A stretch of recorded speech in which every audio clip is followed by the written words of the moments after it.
Assalamualaikum warahmatullahi wabarakatuh. Perkenalkan, nama saya Siti Nurwulandari dari kelas PBSI Reguler B 2025. Baik, jadi di sini saya akan memaparkan materi tentang fungsi sintaksis. Konsep fungsi sintaksis. Fungsi sintaksis adalah pembagian tugas atau peran kata dalam sebuah kalimat seperti subjek yang berperan sebagai pelaku atau pokok pembicaraan, predikat sebagai tindakan atau keadaan dari subjek. Objek berperan sebagai yang menderita dari sebuah tindakan tersebut. Objek ini bisa menjadi subjek jika kalimat dipasifkan. Selanjutnya adalah pelengkap. Pelengkap berperan sebagai pelengkap pada predikat. Pelengkap ini tidak bisa menjadi subjek pada kalimat pasif. Selanjutnya ada keterangan. Keterangan ini adalah informasi tambahan seperti keterangan tempat, waktu, dan cara. Intinya kata ini mempunyai posisi masing-masing agar kalimat memiliki makna yang jelas dan tidak membingungkan. Jika kita salah menempatkan peran ini, maka kalimat ini bisa menjadi aneh atau sulit dimengerti oleh orang lain. Berikutnya analisis 3 kalimat. Baik, jadi di sini saya akan menganalisis kalimat pertama, yaitu Budi membaca buku. Budi berperan sebagai subjek, membaca berperan sebagai predikat, buku berperan sebagai objek. Jadi di sini buku adalah objek karena jika dipasifkan bisa menjadi buku dibaca oleh Budi. Yang kedua ada adik menangis tersendu-sendu. Adik menempati posisi subjek, menangis sebagai predikat, dan tersendu-sendu ini sebagai keterangan. Karena tersendu-sendu ini menjelaskan cara adik menangis, bukan sebagai sasaran atau tindakan. Yang ketiga itu adalah ayah berdagang buah-buahan. Ayah berperan sebagai subjek, berdagang sebagai predikat, dan buah-buahan sebagai pelengkap.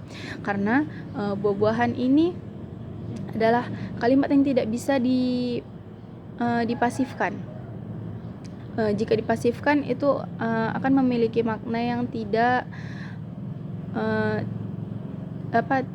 jelas dan membingungkan. Jika dipasifkan menjadi buah-buahan berdagang ayah.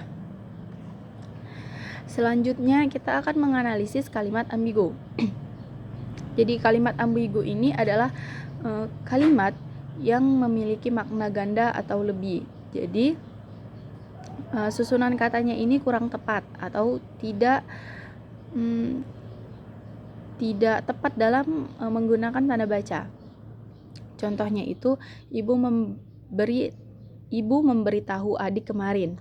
Makna pertamanya itu ibu memberikan sesuatu informasi kepada adik. Analisisnya itu ibu sebagai subjek, memberitahu sebagai predikat, dan adik sebagai objek, kemarin sebagai keterangan. Frasa memberitahu adalah satu kesatuan predikat yang bermakna menginformasikan. Dalam struktur ini, adik berfungsi sebagai objek, pihak yang menerima informasi tersebut. Makna keduanya itu adalah ibu memberikan makanan atau makanan tahu kepada adik. Analisisnya ibu sebagai subjek, memberikan itu sebagai predikat, tahu sebagai objek, dan adik ini sebagai pelengkap. Kemarin itu sebagai kata keterangannya. Jadi kata tahu di sini berfungsi sebagai objek, yaitu jenis makanan. Ibu melakukan tindakan memberikan sesuatu kepada adik pada waktu kemarin.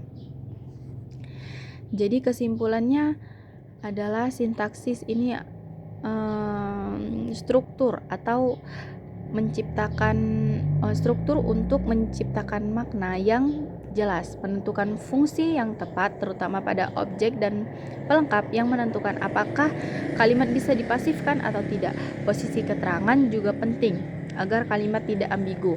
Memahami sistem subjek, predikat, objek, pelengkap, dan keterangan bukan sekedar menghafal label, tetapi cara kita memastikan setiap Informasi dalam kalimat tersampaikan dengan jelas dan tidak ambigu.